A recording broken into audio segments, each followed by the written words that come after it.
On this episode of Padres Corner, helium tells us about the shape of the galaxy. Scamming the poor is the worst. Tesla wants to power your Aloha, and my bum is hot because of tech. Get ready for Padres Corner.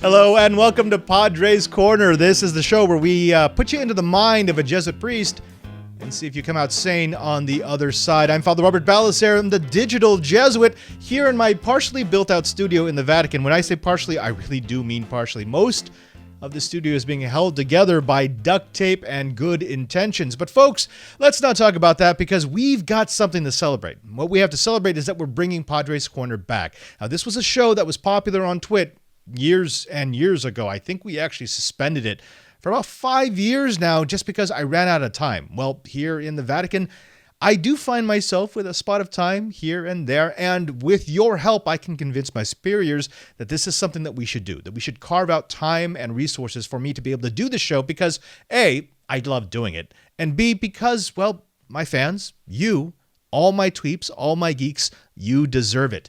And speaking about deserving it, let's talk a little bit about something that is near and dear to my heart. And folks, that is all about science, specifically about some freaking science. Now, try to visualize the exact shape of the Milky Way. And if you try to do that, you're going to hit a lot of challenges. First, of course, the Milky Way is big. It's really big. It's unbelievably big. Now, with a visible diameter of about 150,000 to 200,000 light years, I mean, what's 50,000 light years between friends? It's unimaginably large. It contains, at least we think it contains, between 100 and 400 billion stars and more than 100 billion planets. Now, there's also a dark matter halo, again, we think, everything is sort of theoretical at the moment, that surrounds the Milky Way, and it may span as much as 2 million light years. And remember, this is just one galaxy in the universe. Now, our solar system, where we live, our sun, our 8 planets, our dwarf planet, and moons and other celestial bodies, is about 27,000 light years from the center of the Milky Way.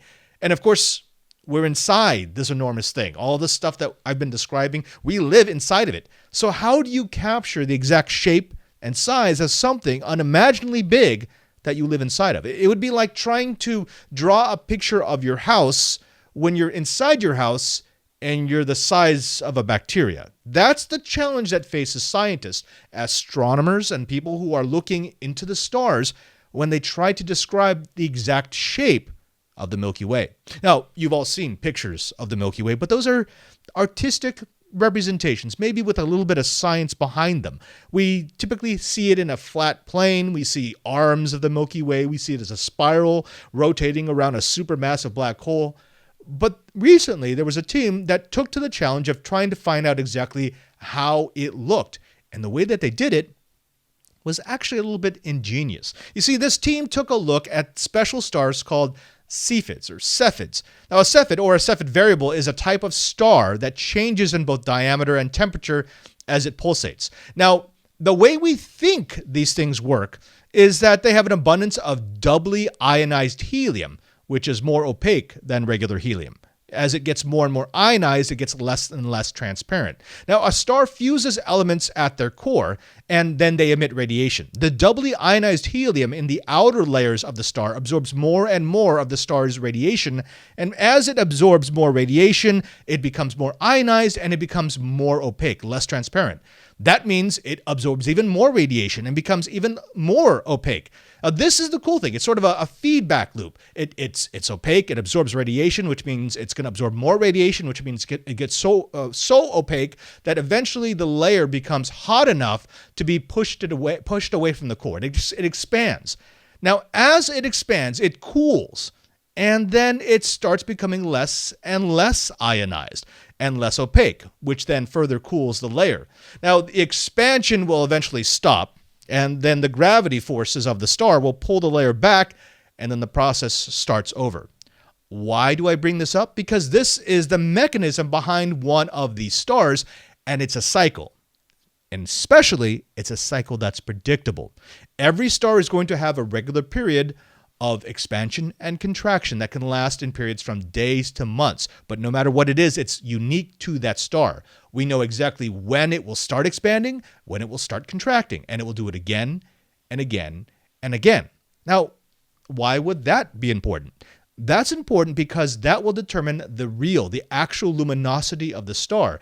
And if we know the actual luminosity of the star, we can tell its difference. We can calculate its difference from Earth. Now, imagine being able to do that with tens and tens of thousands of these special stars spread all over the Milky Way. Now, you also know which ones are younger and which ones are older, depending on how bright they are, so you can actually see which ones exist in the individual spiral arms of the Milky Way. That's what this team did. This team was part of a project called the Optical Gravitational Lensing Experiment, which I'm sure if you put it together, if you use just the first letters of each word, is Ogle. I wonder how long it took for them to come up with that one. But they were mapping the edges of the Milky Way, and what they found is that our galaxy does not sit on one plane like we used to think it is, like we've seen in artistic drawings, but rather it's warped, it's misshapen. Some of the edges are curled up, and the plane is not quite flat. It's almost as if someone took the Milky Way and slammed it over the edge of a table. Well, I don't care exactly what it looks like. All I know is that is awesome because that is some freaking science. And folks, that's what we're here for. Now let's move a little bit away from some freaking science and talk about something else. Specifically the fact that, you know what, TracPhone it's just the worst. Now yesterday, the SEC proposed a fine, a $6 million fine against TracPhone Wireless for defrauding a government program. Now, it wasn't just any old government program. It was a program called Lifeline that was created to allow poor Americans access to telecommunication services. Now, the Lifeline services were created back in 1985 with a very simple mission: bridge the digital divide, although back then it was the analog divide. In other words, those households that would have to choose between food or a phone, the Lifeline service was intended to give them access to communications technology. Very noble idea, started under President Reagan, and it has helped millions and millions of people to get those basic services, including, by the way, me. That's right. At one point, I was using Lifeline because I was making nothing as a seminarian. Now, as the program aged, so did the what it would provide. It ended up not being just for analog phones, but also for broadband, for wireless, for VoIP services. And to qualify, you must either have an income that is at or below the federal poverty level, or you have to participate in one of the select assistance programs. Now, for many people, this program was a lifesaver, and I mean that literally. Because again, if you had to choose between food or a phone, you were probably going to choose food. That means you didn't have any communications, which means you didn't have access to the emergency services that every other American had. This is why President Reagan and that administration and every administration afterwards has provided support for Lifeline, and this is why it's important. Now, we've established why Lifeline is important, so now we have to ask ourselves the question, what exactly did TracPhone do to make me call them the worst? Well, the TLDR on this is they lied. They lied bad, and they lied for money. The more involved version is that they forged eligibility, they reused addresses and social security numbers, and made up birth dates so that they could enroll over almost 6,000 Floridians into their Lifeline program. Now, you might be asking yourself, well, why would they do that? Well, quite simply, cash. You see, Lifeline paid out their agents cash for every new enrollment. Now, I wasn't going to cover this story because it really does sound like just a few bad apples who saw a quick way to make an easy buck. But over the past 24 hours, I've seen people on social media on this story actually defend TracPhone. And basically they've said, hey, look, they gamed the system and we all pay taxes for that service, so good on them. Let me take a step back. This is going to go beyond tech, and now this is sort of touching on my sensibilities. I'm not above gaming systems. In fact, I enjoy it. It's fun. Like, I figured out how to take advantage of a program that Amazon had because I'm out of the country. But that's being smart, and that's being savvy, and that's being responsible with your money. This was out and out fraud. And there's really no other way to look at it. Besides, this wasn't just a regular fraud. This was taking money out of a system that was specifically designed to help the people who are already at the margins of society.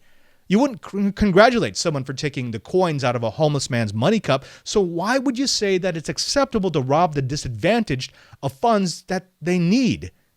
And honestly, you don't. Basically, it's these kinds of stories that determine whether or not we are worthy of the society in which we live. We all want a better society. We all work for a better society. We all say we want society to be more just, to work for people like us.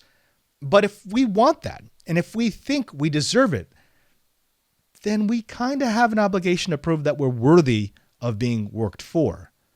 Making sure that the people who need it have a safety net in order to bridge that divide, in order to let them participate in society just a little bit more, that's not a luxury.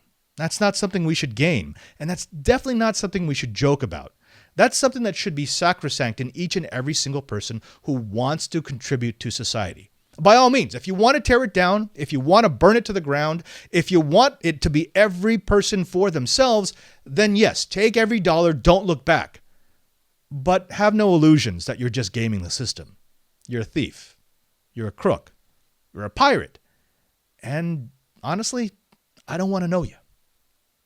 Folks, I think after that story, we need a little cleanser on the palate. We got to wipe that out because it touches all these little feelings in me, and I just don't want the feelings. So instead, how about we take some time to take a look at the tech?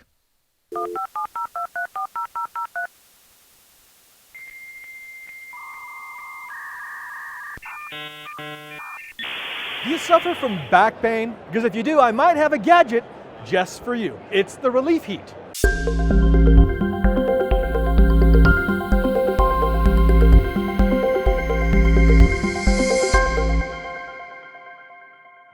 I'm Father Robert Ballester, the Digital Jesuit. I'm here at Showstopper CES 2020, and I've got a unique piece of technology for those people who suffer from back pain.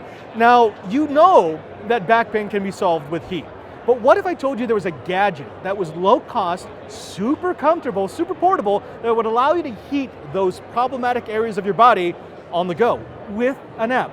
This is it. It is a fantastic band that goes around the back of your back. It's charged via USB-C, so it gives you about enough power for 1 to 3 hours, depending on how much heat you want to output. Now, it's controlled by an app that runs on either iOS or Android. You can start it off at 100 degrees, which is basically nothing. That's just to warm you up a little bit, all the way up to 160, although I wouldn't suggest that unless you like third-degree burns. What most people will want is about 130 degrees, which gives you that nice, even, penetrating heat, the kind of heat that really helps you get rid of those aches and pains. And at that level, the battery will last for about an hour and a half. Now, because it is portable and because it is completely self-contained, it means you're not going to be tethered down to your desk or to your chair. It means you don't have to worry about carrying around equipment with you every place you go where you hurt. You just strap this onto your back, you keep it in your bag, you keep it in your pocket, and when you start to feel those aches and pains, you fire up your app, you turn it on, and you're good to go. Now, you can buy this right now. It's available at this moment for $99 directly from ReliefHeat.com. I'm Father Robert Ballester, the Digital Jesuit, and expect a full review of the Relief Heat in the future.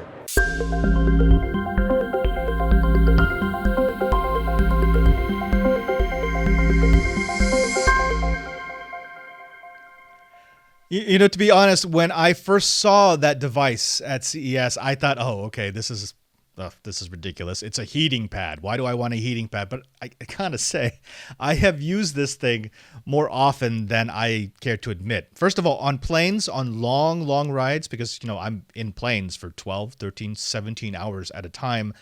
This is incredible to just put it on your back so that you have the ability to sort of give yourself at least a little bit of comfort so that, you get up, walk around, at least work out some of the kinks. That's amazing. Also, I recently spent some time at altitude in a poor nation somewhere far from here, and they didn't really have heat or hot water, and I had this plus a solar pack to charge my devices, and I got to say, it was actually really, really useful. I had someone who was my superior who wanted to steal it from me, but unfortunately it got lost during the second half of my trip. Go figure. Now, the device itself is actually very simple. This is just a battery pack that has a heating element, and then you've got a charging port.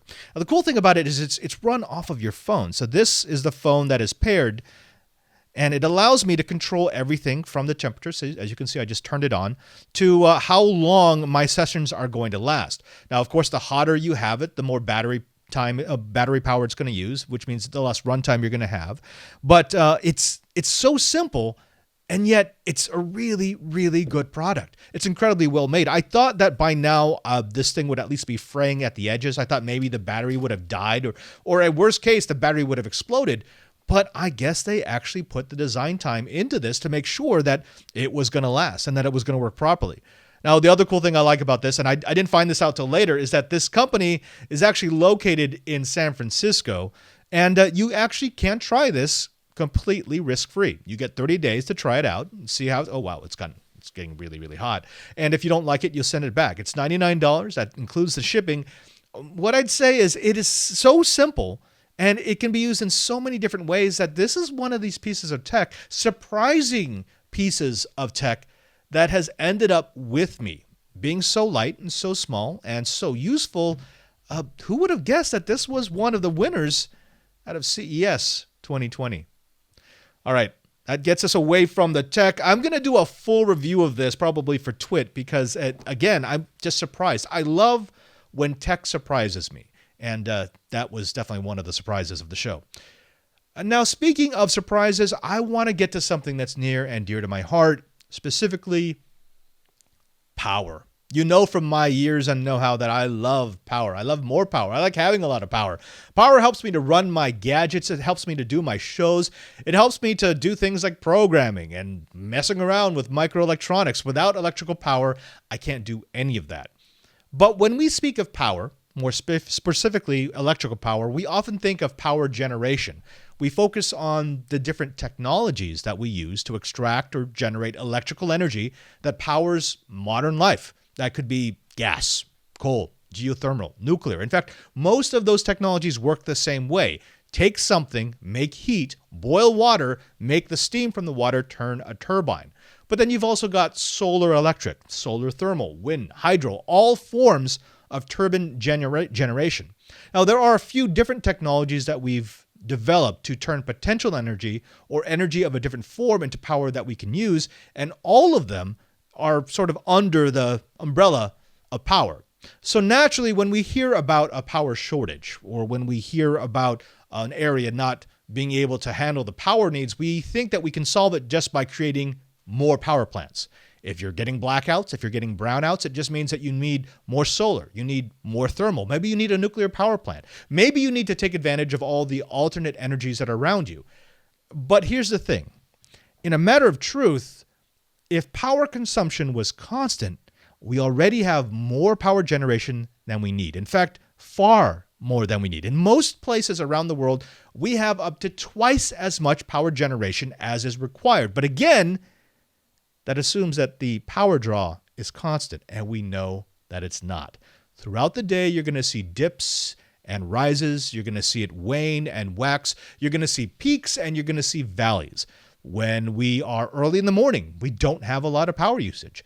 In the evening, we have a bit more because all the lights turn on. However, during the industrial times on the weekdays, we have a massive spike. And in the summer, God forbid if you're running an air conditioner, because not only are you getting the power spike, but you're also getting the demand from all over your city.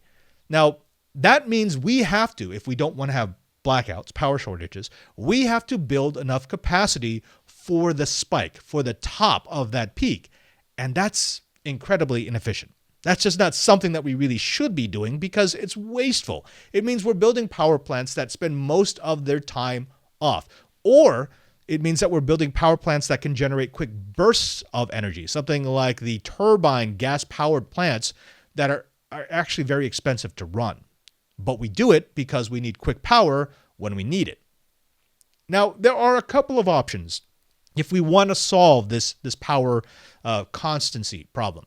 One, we can reduce the amount of power that we use at our peak demand times. This is always an option. If we use less power, we have to generate less. Unfortunately, that's not really something that's going to happen. We're always increasing the amount of power that we use, and more importantly, we're increasing the peaks. The peaks just keep getting higher. A second thing we can do is we could create more power generation capacity for use at those peak times. And in fact, that's what we're doing right now. We're trying to conserve power, but more often than not, we just build new power plants. And we build new plants that can provide those spikes that we need whenever the demand is high. Now, the third way, and this is really something that we've known for a long time, but just haven't had a really good way to implement it, is to create a better way to store power during the off-peak times that can be used during the peak times. In other words, we do make that demand pretty much constant. We take the valleys and we fill them in, and we take the peaks and we chop them off.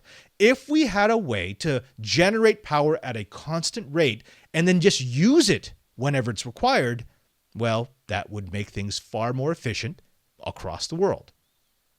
And that's not really an option. At least it wasn't until recently.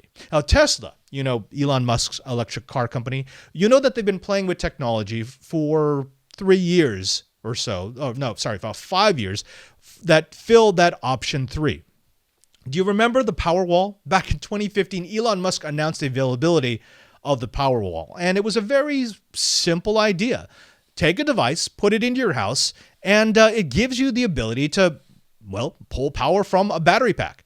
The Powerwall 1 cost $3,000, had a capacity of about 6.4 kilowatt hours, and could provide up to 2 kilowatts of continuous power.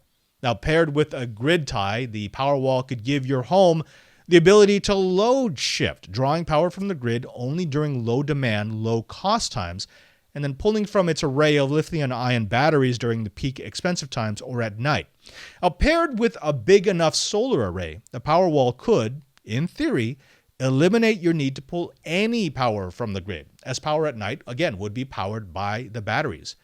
A year later, they announced the Powerwall 2. The Powerwall 2 cost $5,500 to $6,500 and had a capacity of 13.5 kilowatt hours and could provide up to 5 kilowatt hours of continuous power. But the Powerwall was really only a test of Tesla's battery manufacturing capability. You remember that right about that time, they got their new Gigafactory in Nevada, which they moved into right after they announced the Powerwall and the Power Pack. Now, those power walls were for consumers, but what Elon Musk really wanted was he wanted the commercial. He wanted industrial. He wanted the really big power packs, and that's what he got with not the power wall, but the Power Pack. The Power Pack 1 had a capacity of 100 kilowatt hours. Now compare that to the Power Wall, which the version 1 had 6.4 kilowatt hours. Now the Power Pack 2 had a capacity of 200 kilowatt hours. And these were designed to be chained, which meant that you had the ability to scale them up or down depending on how much capacity you had the need for. If you had a really big plant, you could get 4 or 5 of these, chain them together, and have yourself 100, 200, 500, 1,000 kilowatt hours of battery power. Now, for a long time, yes, for a very, very long time, there were more than a few skeptics, including myself, who saw the entire non-automotive Tesla product line to be a PR stunt. I mean, think back to that time. It looked like Elon Musk was just appealing to the people. He wanted to give us something that we thought would be cool so that we would buy his cars. As it turned out, he was playing the long game. He really wanted to develop this idea of creating modular batteries that could power everything from a house to a city. Now, sure, you had Southern Edison in California that installed 80 megawatt hours of capacity with with power packs. They use it as an accumulator, so it was sort of a way to put excess power that could be used later. And the Mira Loma transformer station used 400 Power Pack 2 modules as sort of a power smoother. It was a way to keep it from spiking and destroying the grid. But again, those looked like PR stunts. They were all in California. It looked as if this was going to be one of those products that was kind of looked like as vaporware. PR stunt. Yeah, they made it, but they weren't really going to make it a product that people would buy. But then, in 2017, something magical happened. You see, in 2017, South Australia was having trouble meeting the peak power needs of the region, and they sent out a call for bids for some sort of load-shifting, grid-connected technology. Now, they wanted to be able to stop the brownouts, and they wanted to be able to smooth over the power grid, because what was happening is you'd have a trip in one region, which would cause a surge in another, which would take all of the power generation offline, and it would happen again and again and again. It became so bad that they basically said, look, we're going to pay as much as we need to pay in order to stop this. We can't just keep building new power plants. We need something that's going to distribute the power, that's going to be there when we need it. They received 90 proposals. Those 90 proposals became 5. The 5 that they thought had the most potential for actually becoming a solution that they could deploy.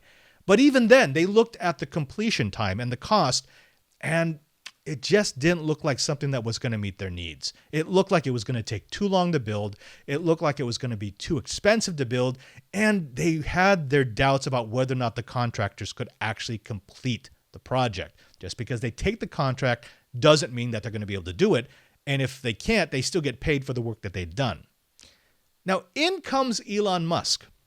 And Elon Musk makes an unbelievable statement in public. He says, hey, Australia, mates, we will build your system within 100 days of signing the contract. And if we aren't able to build it within 100 days, we'll give it to you for free.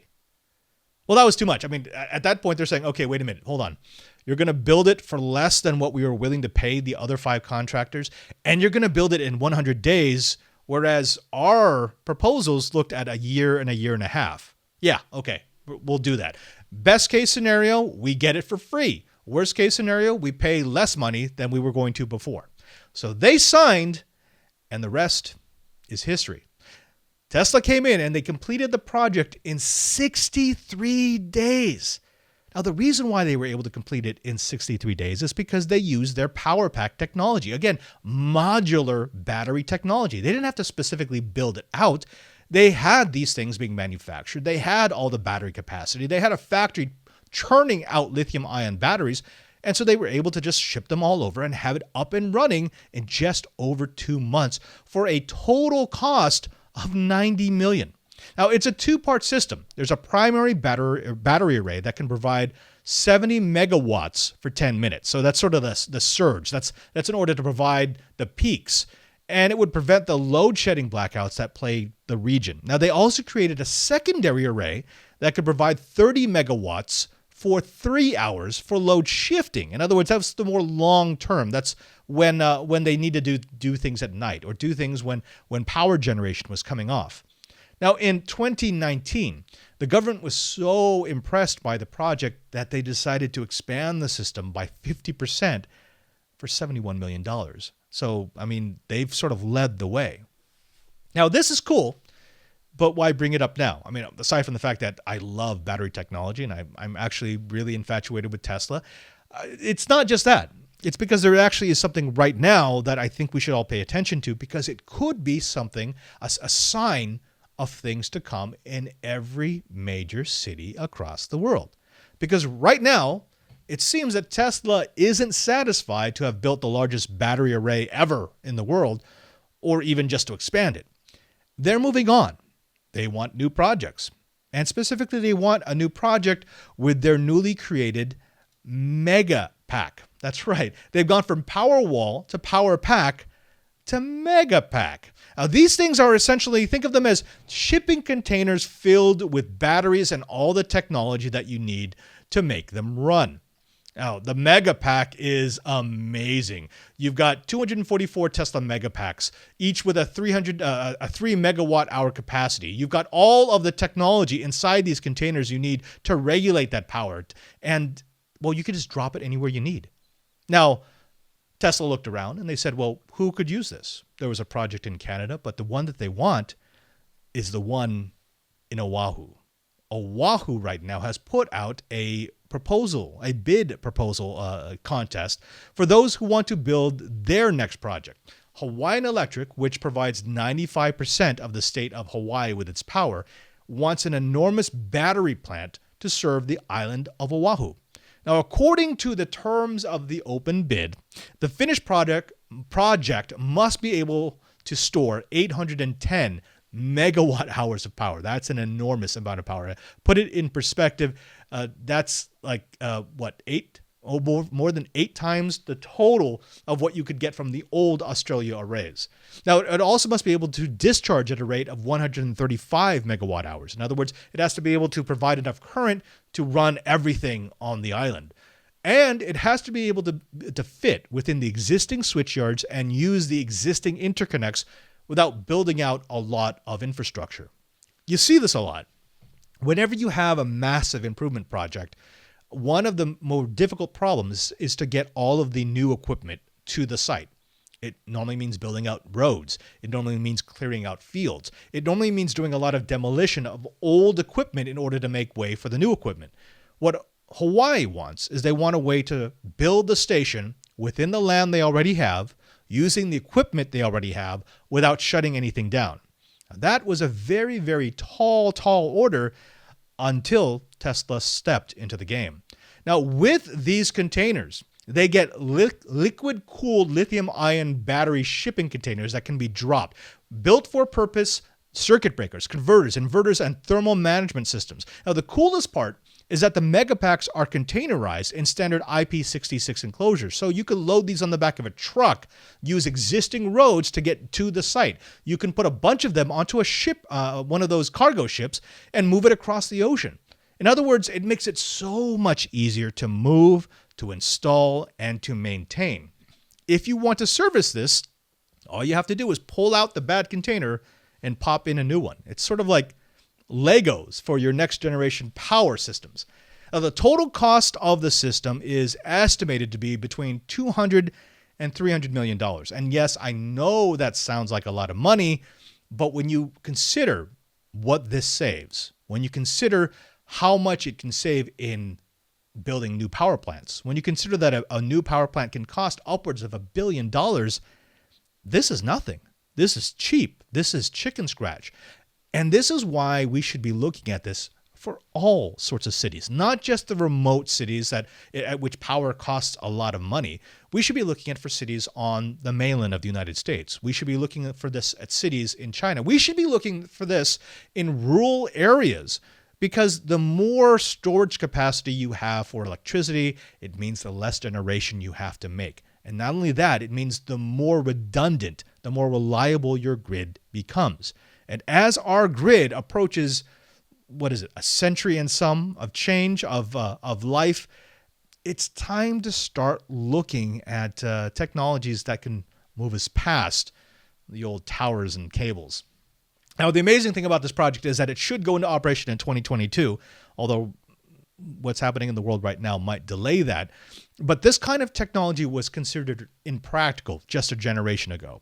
It was too expensive, it was too clumsy, it was too difficult to install and maintain. We were told, you remember this, we were told that the battery life, the life of the cells itself, would make any project obsolete within a few years, and that creating that many cells would be a net negative on the environment. Remember, they said, you're going to have all these battery packs littering the environment.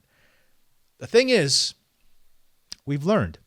And the way that we've learned is we've had 23 years of Priuses, we've had 16 years of Teslas, and they've shown us what we can expect out of our modern battery technology. We've discovered that those battery packs that we were told would have to be replaced every 3 years are now lasting 10 or plus years. My father, who is watching this show right now, has a Prius that I think went, 15 years before it needed its battery pack replaced? We've learned how best to condition lithium batteries to extend their lives, and we even know how to recycle them now. Now, we've learned how to safely harness an energy storage technology that can scale up from a phone to a car, to a house, to a small country. And for me, that's the coolest tech of all. Folks, thank you for joining me for this beta episode of Padres Corner. Yes, I know it is a little bit short. That's because we have to add one more component. Once I get all the tech sorted out, I've got a station right over here that's going to be doing Skype, which means we can start bringing guests in just like the old days.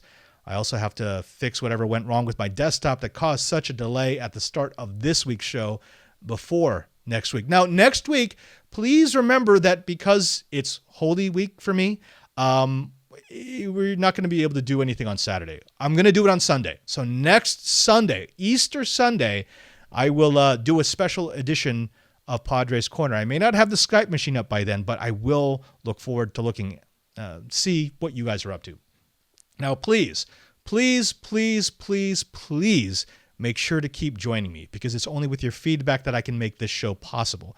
It is a one-man show doing all the tech and all the prep and all the production, and so I kind of have to get back into the rhythm of things. Speaking of getting back into the rhythm of things, I'm going to do something now that I probably shouldn't do because it makes absolutely no sense. I'm going to play us out using music that was for an entirely different show, but it was for a show that I really, really loved. So we'll just call it our lullaby. Folks, don't forget that you can find Padres Corner, and you can find me on my YouTube page at youtube.com/thedigitaljesuit. Now, if you go there, please give me a like, give me a subscribe. Help me to keep this going, because the more I get, the more subscribes, the more likes, the more messages I get, I can show to my superiors and let them know that we should keep doing Padres Corner. We should keep going. We should keep letting our geekitude show. Also, don't forget that you can find me on Twitter, twitter.com/PadreSJ. Follow me. See when each of our shows is going to be happening. Suggest guests, suggest topics, and you know what? Just follow me so that you can see what I'm doing in Rome. Until next time, I am Father Robert Balacer, the Digital Jesuit, and I just want to say thank you. Thank you so very, very much for all the years of support. Thank you for being there in the good times and the bad. Thank you for supporting this brand new endeavor, because I am just excited beyond belief that I'm going to be joining the airwaves again in my old haunts of podcast world. Oh, and by the way, if you get a chance, tell Jury and tell Brian that I missed their show. God bless. Take care. Oh, NSF.